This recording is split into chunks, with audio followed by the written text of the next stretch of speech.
अभी ब्रह्मचारी जी बहुत सुंदर भजन और कबीर साहब की वाणी के आधार पर अपने सुंदर विचार रखे।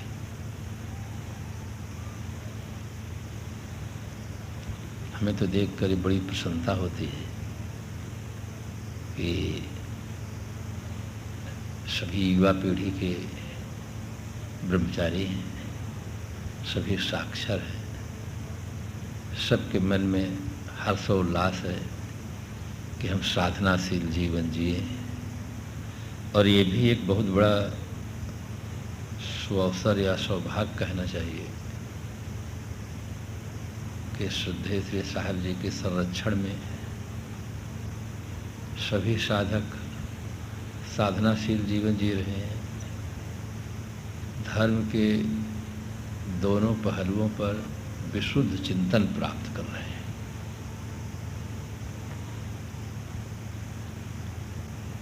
संसार में अनेक परंपराएं हैं, उन परंपराओं में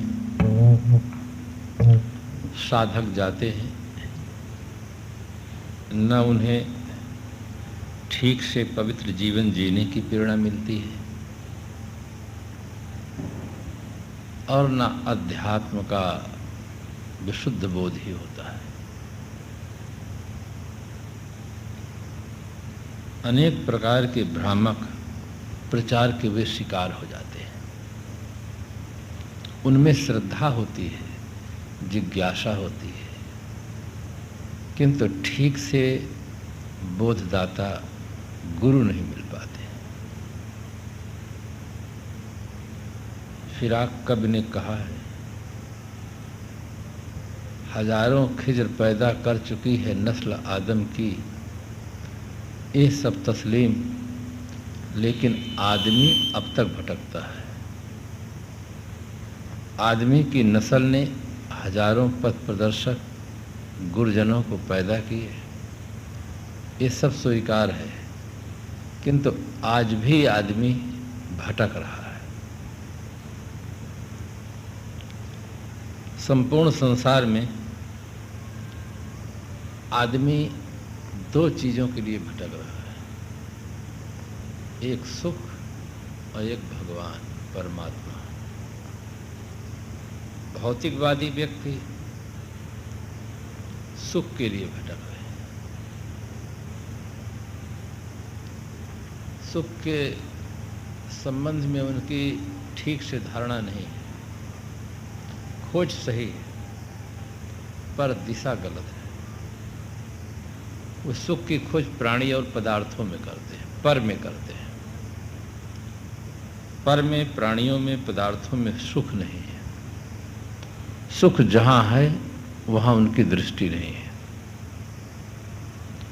संत शिरोमण श्री कबीर साहब ने कहा, जहाँ नहीं तहाँ सब कुछ जानी, और जहाँ है तहाँ ले पहचानी। जहाँ नहीं तहाँ सब कुछ जाने, जहाँ कुछ भी नहीं है वहाँ सब कुछ मान रहे हैं कि सारे सुख का मूल स्रोत ही है। एक शायर भी लिखता है कि लज्जत कुछ भी नहीं, फिर भी दुनिया जान देती है, खुदा बंदा मोहब्बत में मजा होता तो क्या होता। जहाँ कोई लज्जत नहीं, कोई स्वाद नहीं, फिर भी दुनिया जान देती है, फिर भी दुनिया उसी में जान दे रही है, उसी में आसक्त है। हम आप सब देखते हैं, वृद्धों को भी देखा जाता है जिन्हें बोध नहीं है, विवेक नहीं है। ऐसे व्यक्ति बड़े ही भाव से तंबाकू खाते हैं। हाथ नहीं काम दे रहा, शरीर नहीं काम दे रहा, तो भी उससे वो ऊपर उठ नहीं पा रहे हैं, उसी में आसक्त है। और कहते हैं कि महाराज खाने के बिना चलेगा, परंतु तंबाकू, बीड़ी और बोतल के बिना नहीं चलेगा। तो जहाँ नहीं तहाँ सब कुछ जानी, इस साहब का वचन बहुत ज़्यादा आज के युग में उपयुक्त है। विश्व के अधिकतम लोग सुख की खोज वहीं कर रहे हैं जहाँ कुछ भी नहीं है, और उसी में आसक्त होकर अपने जीवन को समाप्त कर रहे हैं। साहब उनकी दशा को देखकर उन्हें संकेत देते हैं, इशारा देते हैं कि जहाँ है तहाँ ले पहचानिए, तुम्हें मानव जीवन मिला है, बुद्धिजीवी हो, तुम समझ सकते हो, जहाँ है तहाँ ले पहचानिए, जहाँ सुख है वहाँ तुम पहचान करो, खोज करो, उसमें स्थिर हो, तुम्हें जीवन काल में ही वास्तविकता का बोध होगा और जो चाहते हो वो प्राप्त होगा। सदगुरु कबीर साहब खंडन जहाँ करते हैं तो खंडन के लिए खंडन नहीं करते, मनन के लिए खंडन करते हैं। जहाँ असत्य में प्राणियों का मन लगा है उधर से हटकर सत्य जगह में लगे, इसलिए साहब असत्य का खंडन करते हैं और सत्य का मनन करते हैं। प्राणियों का मन बाहर में लगा है, पर में लगा हुआ है, साहब उसका खंडन करके उसका मन स्व में लगे, आत्मा में लगे, अपने आप में लगे, जहाँ शांति है वहाँ लगे। इस दृष्टिकोण से साहब पर का खंडन करते हैं। तो भौतिकवादी व्यक्ति सुख के लिए प्राणी और पदार्थों में भटकता है। सामान्य व्यक्ति की बात नहीं है, बड़े बड़े राजा महाराजा भी बोध के अभाव में पर में ही आसक्त है। राजाओं का जीवन तो और अधिक सांसारिकता में बंधा हुआ था, वे और अधिक वासनाओं में बंधे हुए थे। वासना से ऊपर उठकर संयम निष्ठ जीवन जीना, पवित्र जीवन जीना, साधना निष्ठ जीवन जीना, ये उनके बस की बाहर की बात थी, क्योंकि रात दिन ऐसे माहौल में रहते थे। उन्हें ये पता भी नहीं मिलता है कि ऐसे भी जीवन जिया जा सकता है। ये तो साधकों का परम सौभाग्य है कि ऐसे साधनानिष्ठ श्रद्धेय श्री साहब जी मिले, संत समाज मिला, जिसे देखकर साहस होता है।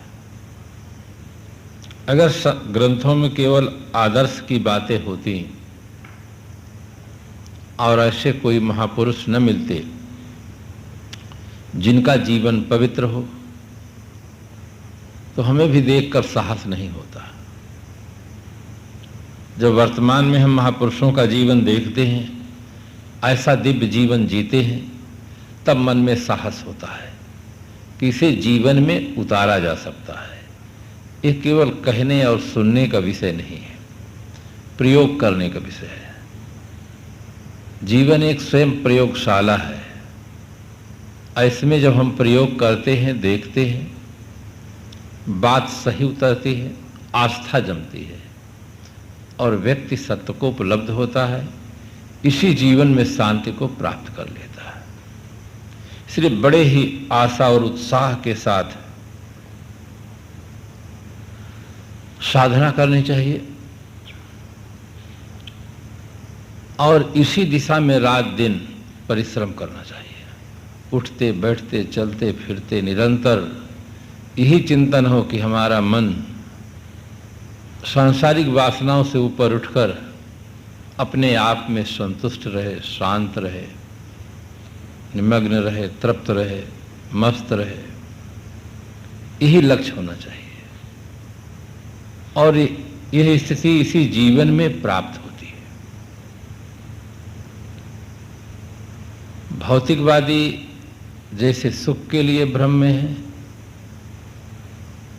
इसी तरह तथाकथित धार्मिक कहलाने वाले व्यक्ति, मजहब में रहने वाले, परंपराओं में जो बंधे हुए लोग हैं, वो परमात्मा के लिए भटक रहे हैं। वे परमात्मा को भी बाहर मान रहे हैं, बाहर मानकर भटकते हैं। यहाँ तक कहते हैं उनके गुरुजन कि जैसे संसार के लिए तुम रोते हो, इसी प्रकार से परमात्मा के लिए रो, और जितना तुम रोओगे उतना तुम्हारा अंतःकरण दिव्य बनेगा और परमात्मा को कभी भी तुम पर कृपा हो सकती है। रुलाते हैं, अपना रोते हैं, औरों को रुलाते हैं।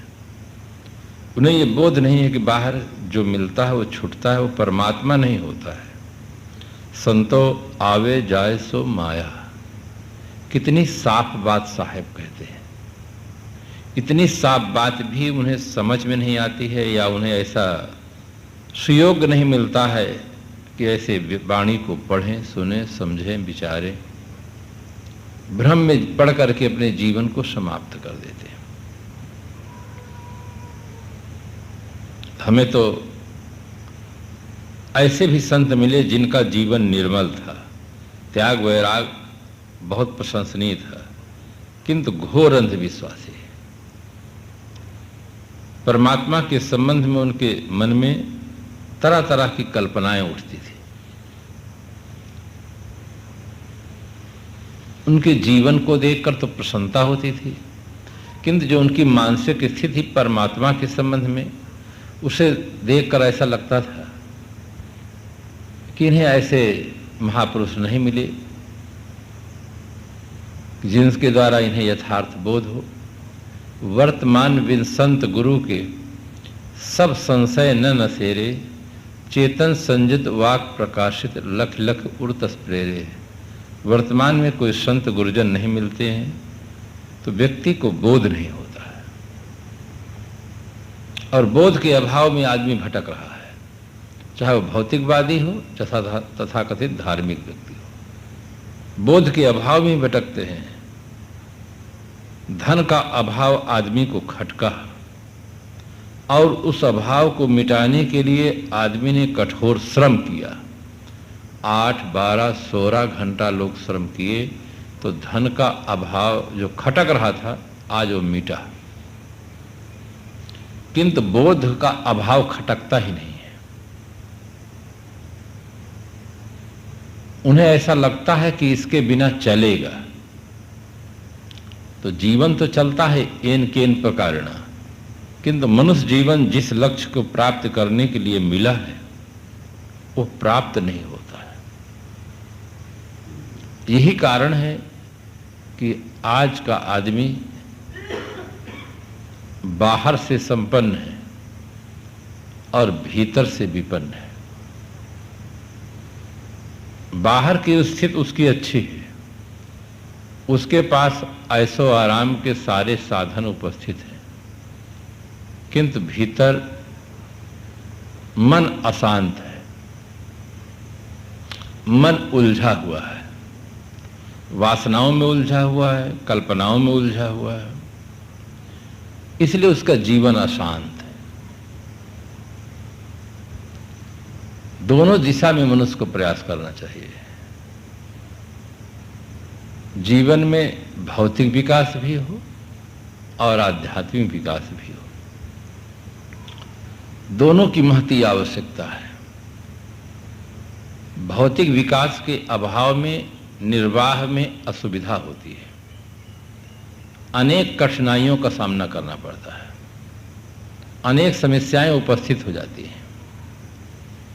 इसलिए भौतिक विकास की बहुत बड़ी आवश्यकता है, किंतु आध्यात्मिक विकास के अभाव में जीवन में नाना दुर्गुणों की, दोषों की वृद्धि हो जाती है।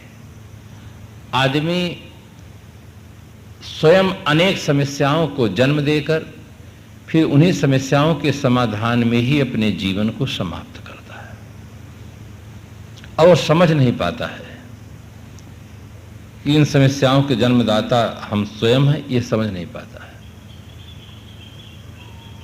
फिर वे इससे बचने के लिए, इस दायित्व से बचने के लिए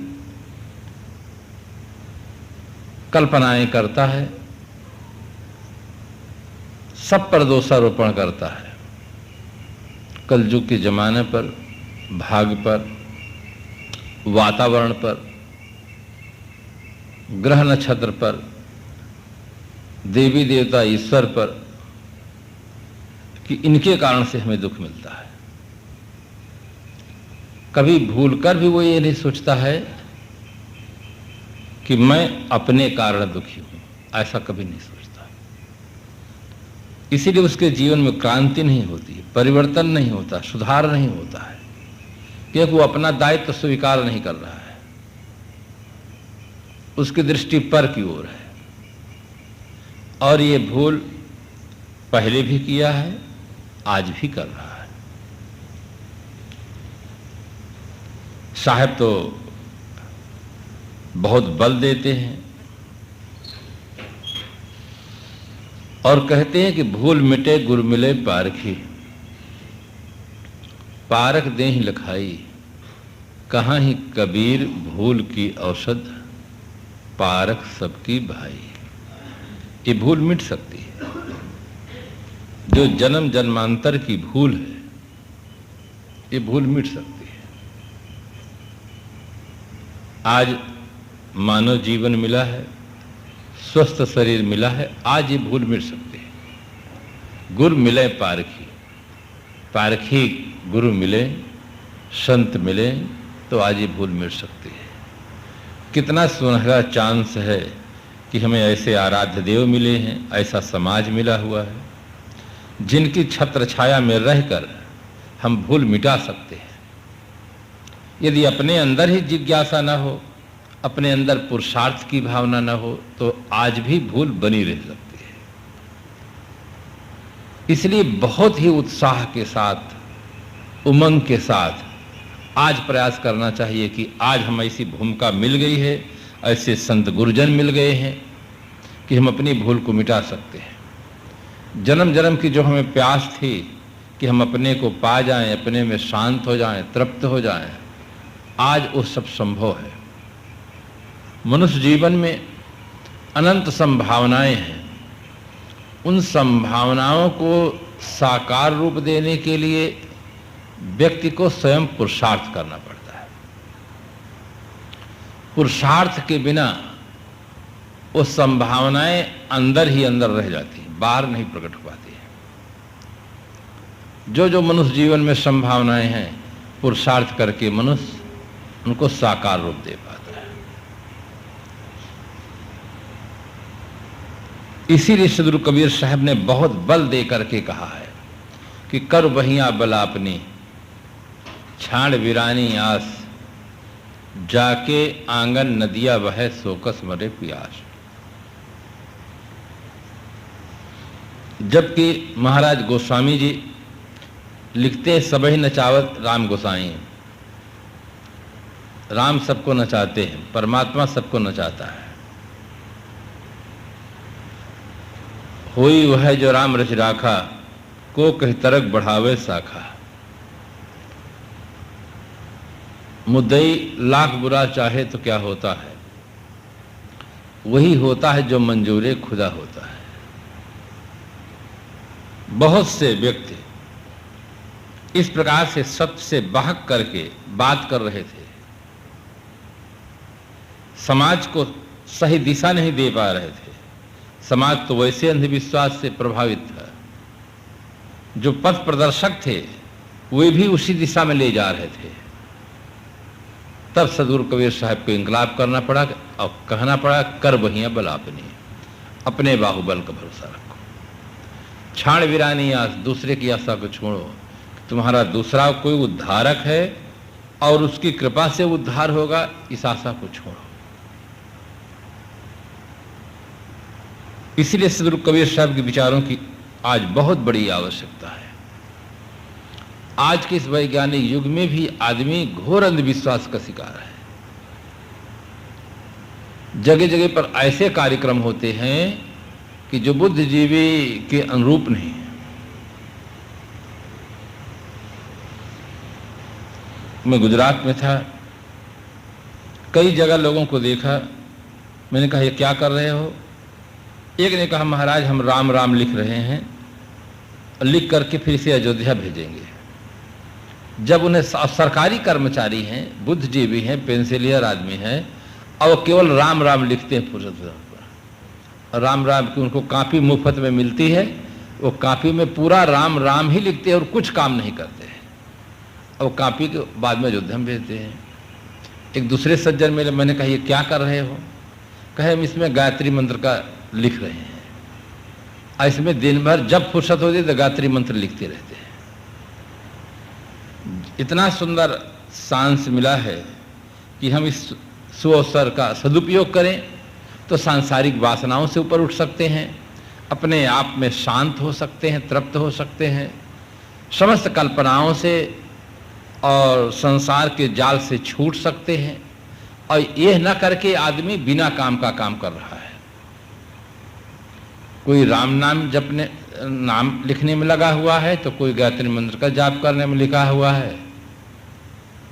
और गुजरात में एक संप्रदाय है स्वामीनारायण, वो स्वामीनारायण सबको लिखा रहा है। ऐसे ऐसे संप्रदाय निकले हैं जो लोगों के समय का दुरुपयोग करते हैं और घोर अंधविश्वास का प्रचार प्रसार करते हैं। उनके पास संपत्ति बहुत ज्यादा है किंतु अध्यात्म धन नहीं है, ठीक से बोध नहीं है। बाहर की सुख सुविधा उनके पास बहुत है किंतु भीतर से बहुत भ्रम में पड़े हुए हैं। इसलिए दोनों दिशा में हमें पुरुषार्थ करना चाहिए। निर्वाह में हम स्वावलंबी बने और साधना के क्षेत्र में आत्मनिष्ठ जीवन जिए। किसी की हमें कल्पना नहीं कि कोई परमात्मा बाहर है, वो मिलेगा तो हमारा उद्धार होगा, वो उसकी कृपा होगी तो मोक्ष होगा। इस सारे अंधविश्वासों से हम ऊपर उठें और सत्य का साक्षात बोध हो। इसीलिए साहब ने कहा कि भूल मिटे गुर मिले पारखी। जब तक पारखी गुरु नहीं मिलते हैं तब तक ये भूल मिटती नहीं। एक बहुत प्रसिद्ध गुरु जी थे,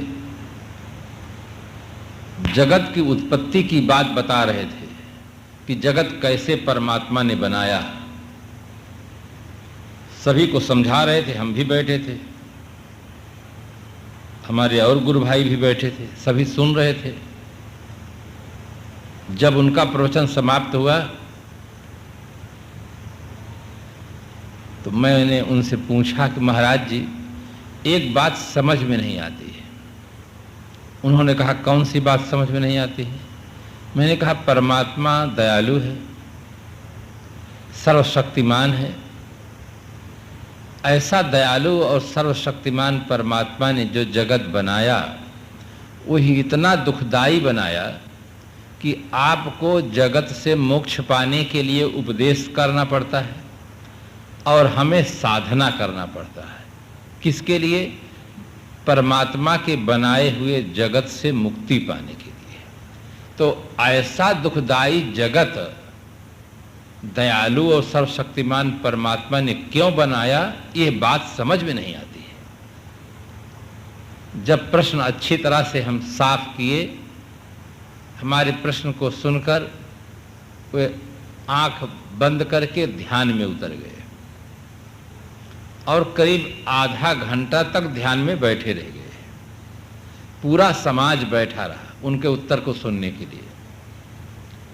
और ध्यान से जब नीचे उतरे तब उन्होंने कहा कि यह बात तो परमात्मा ही जान सकता है, आदमी नहीं जान सकता है कि ऐसा दुखदाई जगत क्यों बनाया। ये उनका उत्तर है। उनके पास भौतिक साधन बहुत था, गाड़ी थी, विदेशी आदमी थे, बाहर का आकर्षण उनके पास बहुत था, सामान्य जनता उनकी ओर बहुत आकर्षित हो रही थी। अब बहुत प्रसिद्ध गुरु जी थे। तब ख्याल आता रहा साहब की वाणी का कि भूल मिटे गुरु मिले पारखी। जिसे पारखी गुरु नहीं मिलेंगे उस वास्तव में उसकी भूल नहीं मिटेगी और उसे सब प्राप्त हो सकता है। संसार का वैभव प्राप्त हो सकता है, सम्मान प्राप्त हो सकता है और सब चीजें मिल सकती हैं, किंतु भूल नहीं मिट सकती। भूल तभी मिटेगी जब कोई पारखी संत मिले, पारखी गुरु मिले, तभी ऐसा सुअवसर प्राप्त होता है। मुझसे उन्होंने पूछा कि क्या आप वेदांत मानते हैं? मैंने कहा मैं वेदांत नहीं मानता हूँ, मैं कबीर साहब के सिद्धांत को मानता हूँ। फिर वो बहुत ज़्यादा चर्चा भी नहीं किए और हम आगे बात करना उचित नहीं समझे। चाहे जितनी प्रसिद्धि प्राप्त हो जाए व्यक्ति को, चाहे जितना ऐश्वर्य प्राप्त हो जाए, किंतु पारखी गुरु नहीं मिलेंगे तो भूल नहीं मिटेगी, ये बहुत निश्चय है। एक दूसरे गुरु जी से एक ने प्रश्न कर दिया कि गुरु जी, आत्मा सचखंड से नीचे क्यों उतर आई है? आत्मा जब प्रारंभ में परमात्मा में मिली हुई थी, सचखंड में ही थी, तो वो नीचे क्यों उतरी? ये बात समझ में नहीं आती है, ये कि माया जाल में फंस गई, ऐसा क्यों हुआ? तो गुरु जी ने उत्तर दिया, चुप रहो, ऐसा प्रश्न नहीं पूछा जाता है, ये उनका समाधान है। अब कोई समाधान नहीं कहे, चुप रहो, ऐसा प्रश्न नहीं पूछा जाता है। तो सचमुच जब तक पारखी गुरु नहीं मिलते हैं, भूल नहीं मिटती है। बड़े बड़े कहलाने वाले डॉक्टर हैं, इंजीनियर हैं, प्रोफेसर हैं, मिनिस्टर हैं, किंतु वे इस भूल के शिकार हैं कि बोतल में शांति है, सिगरेट में सुख है, इस भूल के शिकार है। और कहते हैं कि इसके बिना हम जी नहीं सकते, इसके बिना हम रह नहीं सकते। कितनी बड़ी भूल है। इसके बिना आप पहले रहते थे, जब ये आदतें नहीं थी तब इसके बिना आप रहते थे, अच्छी तरह से रहते थे। आदत बनने के बाद आप उनसे लाचार हुए हैं, उनके सामने आत्मसमर्पण कर दिए हैं, घुटने टेक दिए हैं कि अब हम इनके बिना नहीं जी सकते। ये कितनी बड़ी भूल है। मनुष्य के पास कितनी बड़ी शक्ति है। आदमी जब अपने पर आ जाता है, अपने शरीर को छोड़ देता है, तेल डालकर आग लगा देता है, बिजली करंट पकड़ लेता है, रेल के पटरी पर लेट जाता है, पॉइजन पी जाता है। जब आदमी शरीर को छोड़ सकता है तो क्या अपनी आदतों को नहीं छोड़ सकता है? अपने बनाए हुए जाल से ऊपर नहीं उठ सकता है? उठ सकता है, उसके पास ये क्षमता है, ये शक्ति है। किंतु भूल मिटे गुरु मिले पारखी, पारखी गुरु मिले, पारखी विवेकी संत मिले, उन्हें ठीक से परखा दे, बता दे, तो आज ये उनकी भूल मिट सकती है। ऐसे उन्हें भूमिका प्राप्त है, और वो भूमिका जिन्हें प्राप्त है और उसका सदुपयोग करें तो वर्तमान जीवन में ही वो देख सकते हैं कि ये भूल मिटती है कि नहीं मिटती है। अगर पारखी संत नहीं मिले तो ये भूल नहीं मिटेगी। चाहे शरीर वृद्ध हो जाए, चाहे दुनिया के किसी बड़े पद पर पहुंच जाए, और चाहे उन्हें कोई समृद्धि मिल जाए, किंतु भूल मस्तिष्क में बनी रहेगी। दोनों तरफ के देखा जाता है। इधर जो संसार का जाल है उसकी भी भूल नहीं मिटती है, और जो कल्पना का जाल है, वाणी का जाल है, स्वस्वरूप से भिन्न जो परमात्मा मानते हैं और कुछ मानते हैं, वो भी भूल नहीं मिटती है। बड़े बड़े कहलाने वाले व्यक्ति इस भ्रम में हैं कि परमात्मा कहीं उसका धाम है और वो धाम में ही जीव जाता है, तब फिर वो मुक्त होता है। आत्मा को बूंद मानते हैं और उसे परमात्मा को समुद्र मानते हैं। बूंद जाके समुद्र में मिल जाती है तब उसका कल्याण होता है। इसी प्रकार से आत्मा जाके परमात्मा में मिल जाता है तब उसका कल्याण होता है। एक मनीषी ने प्रश्न किया कि जो पारखी संत ये मानते हैं कि मुक्त चेतन अलग अलग रहता है, कहे ये बात हमारे समझ में नहीं आती है, और वो 4 विषय से आचार्य थे। मैंने हंसते हंसते कहा कि मुक्त चेतन की बात आप छोड़ें, अभी शरीर में रहते रहते सब अलग अलग हैं कि एक में है? अगर शरीर में रहते रहते सब चेतन अलग अलग हैं तो फिर वासनाओं से जब छूट जाएंगे तो एक में कैसे मिल जाएंगे? तो अनेक तरह का भ्रम बना रह जाता है। चाहे व्यक्ति जितना अधिक बाहरी ग्रंथों का अध्ययन कर ले, कोई कोई विवेकी संत मिले, पारखी संत मिले, तब ये भूल मिट सकती है कि वर्तमान में सदगुरु मिले हुए हैं, ऐसा निर्मल संत समाज मिला हुआ है इसलिए बहुत ही श्रद्धा और भावपूर्वक सेवा, स्वाध्याय और साधना करके अपने मन को निर्मल बनाना चाहिए। सारी भ्रांतियों से आज मुक्त जीवन जीने का सौभाग्य प्राप्त करना चाहिए। और ये बिल्कुल अपने हाथ में है, दूसरे के हाथ में नहीं है।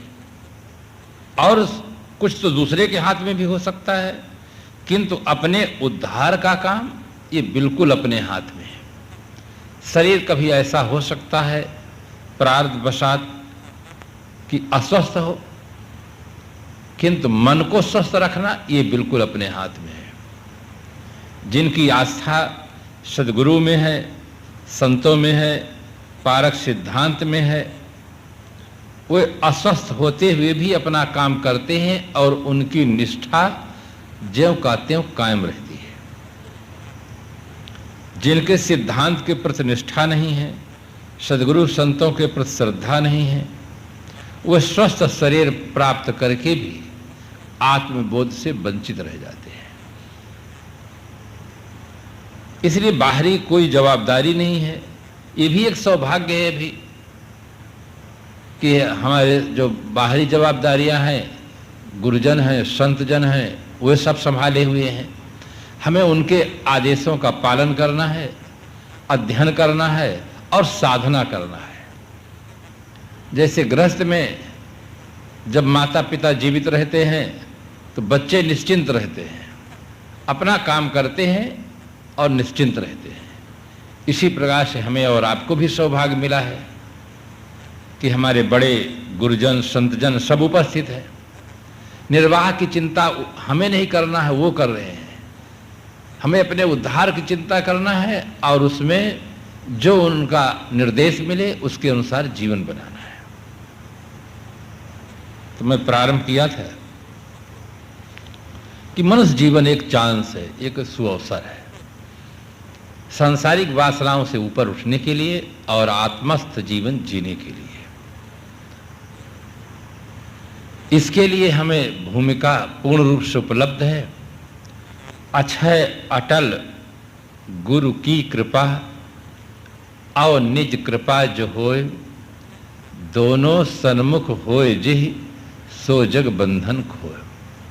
गुरुजनों की, संतों की तो कृपा रहती है, किंतु अपनी भी कृपा अपने ऊपर होनी चाहिए। अपनी कृपा जब अपने ऊपर होती है तो हमारे मन में जिज्ञासा होती है। जहां चाह होती है वहां राह होती है।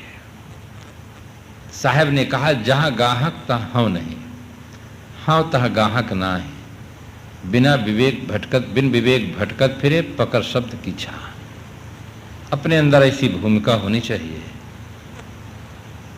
कि जीवन में विनम्रता हो, सरलता हो, कल्याण की प्रबल भावना हो, सांसारिक कामनाओं से चित्त अलग हो, निरंतर रात दिन एक लक्ष्य हो और उसी लक्ष्य को ले करके हम जब अध्ययन करते हैं, मनन करते हैं, हमें पूरी सफलता मिलती है।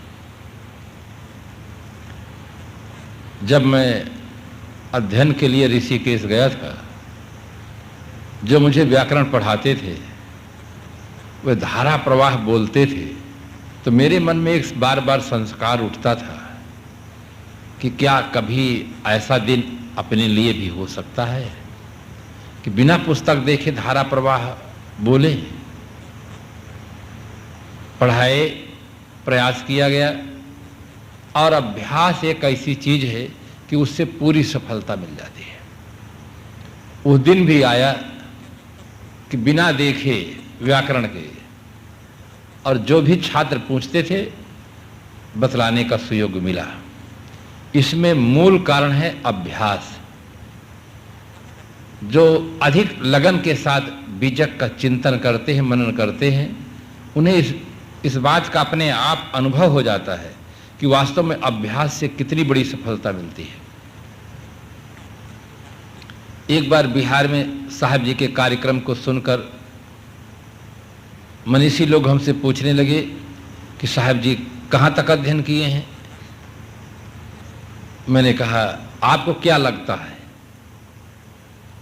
कहे हमें तो ऐसा लगता है कि बहुत अधिक अध्ययन है और कॉलेज में जो शिक्षा मिलनी चाहिए वो शिक्षा पूरी है। मैंने कहा जो आपको लगता है वो सच है। कॉलेज में जो लोग पढ़ते हैं वो थोड़े दिन तक वो डिग्री प्राप्त करके फिर बाद में छोड़ देते हैं, और साहब जी का निरंतर का अध्ययन है।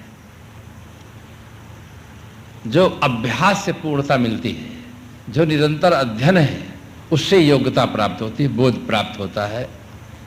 तो हर साधक को जीवन में निरंतर अभ्यास करना चाहिए। 3 पर बहुत लक्ष्य देना चाहिए: सेवा, स्वाध्याय और साधना। 3 सकार में बहुत प्रेम होना चाहिए। जिनके छत्र छाया में रह करके हमें ये सब सौभाग्य मिल रहा है, उन गुरुजनों संतों की सेवा और साहित्य का अच्छी तरह से चिंतन, और जो बात समझ में आती है उसे जीवन में प्रयोग करना। प्रयोग करने से हमें अनुभव मिलता है, प्रयोग करने से हमें साहस बढ़ता है, विश्वास होता है कि एक दिन ऐसा आएगा कि सारी वासनाएं समाप्त होंगी और हमारा जीवन निर्मल शुद्ध शांत होगा। तो इस प्रकार से अपने जीवन को उज्जवल बनाना चाहिए। सद्गुरु संतों का बहुत बड़ा उपकार है जो हमें ऐसा उत्तम आत्मबोध दिए, जीवन जीने की सही कला सिखाए, जिनके छत्र छाया में रह करके हम जीवन को सफल बना रहे हैं। उनके प्रति समर्पित भावना से सेवा करें और अपना कल्याण करें।